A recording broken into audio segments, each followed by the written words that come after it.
It was a long, hard road, but 5 years, we overcome. And I love it. I love it. I feel good about it. I do. There were times that we were a little depressed, didn't think it was going to come to fruition, but finally it's over. I love my union. Gregory Floyd trusted us, and that was important. He trusted us to do what we, do the task.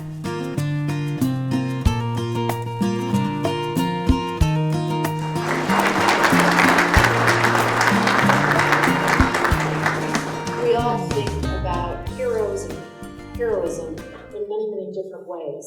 And I think generally in our country, people think, oh, those are the folks you read about in the newspapers. And I'm so happy tonight that we are honoring the working men and women who allow the rest of us to get through our day. Local 237 certainly made history with the settlement of the school safety agent lawsuit. 5,000 school safety agents, 70% of them African American and Latina women, will receive equal pay with their counterparts in other city agencies where 70% of them are male.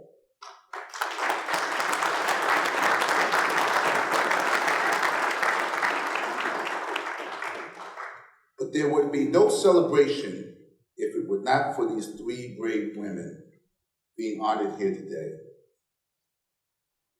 Bernice Christopher, Pat Williams, and Corinthia Andrews. You see, in March of 2010, I met with 25 school safety agents. All of them were women, to tell them about my plan to sue the city for pay discrimination. We needed a lead plaintiff to sign the legal documents and become the faces of the lawsuit.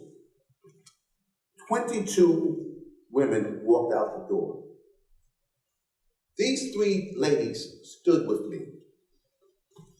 And throughout the years,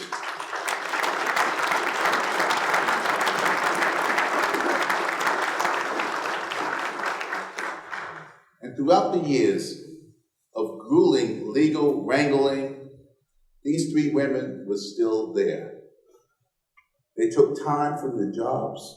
They took time from their families. They took time from their everyday lives. They gave testimony again and again. In settlement discussions, they fought to ensure that the retirees were also part of the settlement too. When their own attorney sought more money for himself and tried to portray them as holding up the lawsuit, these three women were still there.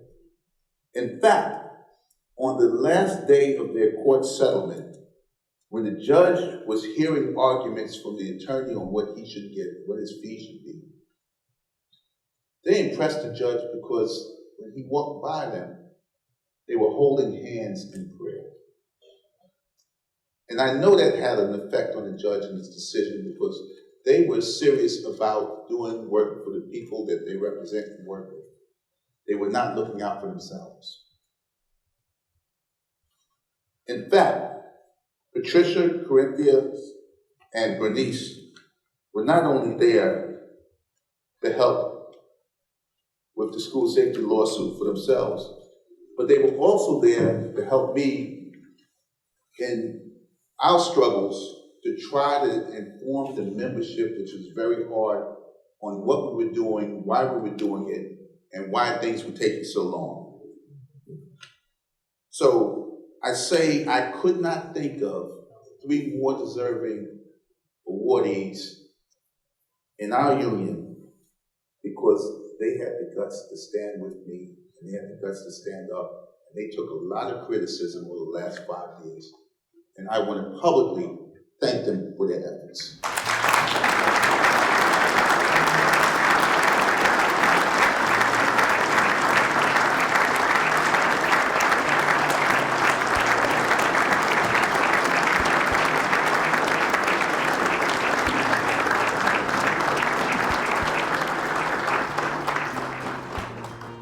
The support was impeccable.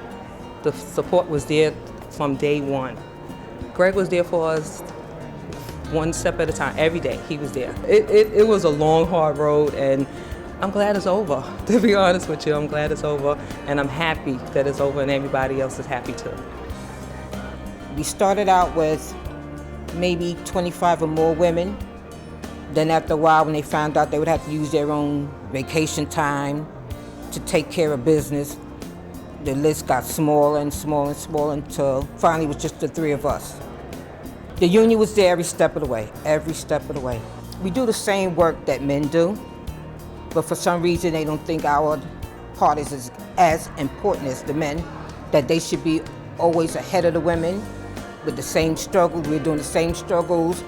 We make arrests like they do. We tackle kids if we have to, whatever the situation may call for, the same as men, so I don't see why they thought it wasn't necessary that we should make the same money as they do. It was about respect, being fair to us women working, because we did the same job as any other peace officers.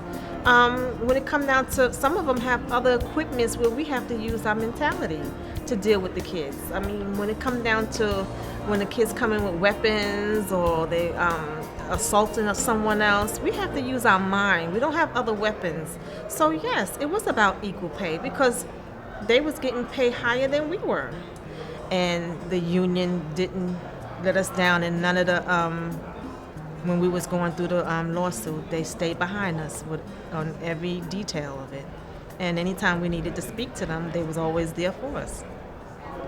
I will say to the honorees, the 13 honorees here tonight, this is your night to be recognized. Enjoy the moment, live in the moment, take photos to remember, and on behalf of EmblemHealth, congratulations to all honorees. To Keith Mayo goes our gratitude, and it gives me great pleasure to present him with the 2015 Heroes of Labor Award. One thing I say about Keith, and he calls me for problems every day, and those of us that are union members, what I say to Keith is every day's a new adventure for a union member and his rep. You know, every day we do something new. Every day we learn something, and I tell Keith, just stick with it. If you don't understand it, read the book and call me. And guess what? Keith calls me. Congratulations to Keith Mayo.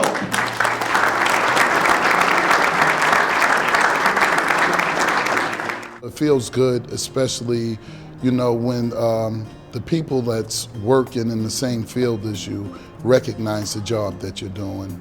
I started in 1993. I came on board and I became a shop steward, and after that I became a grievance rep.